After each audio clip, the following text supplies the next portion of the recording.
प्राचीन भारत में नागवंशी राजकुमारियों का जीवन ऐश्वर्य, सम्मान और मर्यादा से भरपूर होता था। वे राजसी महलों में रहती थीं, जहां शाही सुविधाओं की कोई कमी नहीं थी। सुंदर महल, कीमती वस्त्र, आभूषण और सेविकाओं से सुसज्जित उनका जीवन वास्तव में विलासिता से परिपूर्ण होता था।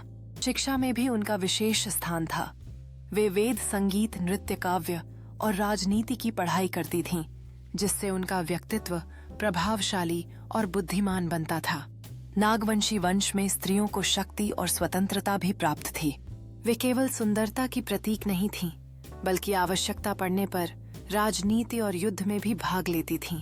कुछ राजकुमारियां वीरांगना के रूप में प्रसिद्ध हुईं, जिन्होंने राज्य की रक्षा में योगदान दिया। उदाहरण के लिए, वे अपने विवाह के लिए योग्य वर स्वयं चुनने के अधिकार, स्वयंवर से भी युक्त थीं। राजसी उत्सव, रथु उत्सव और मंदिरों में पूजा पाठ में भाग लेकर वे सामाजिक और धार्मिक जीवन का भी हिस्सा बनी रहती थीं। परंतु इन सारे वैभव के पीछे कई बार उनकी निजी इच्छाओं का दमन होता था, क्योंकि उन्हें राजनीतिक गठबंधनों के लिए विवाह करना पड़ता था। इस प्रकार नागवंशी राजकुमारियों का जीवन एक ओर जहां शाही सुखों से भरा था,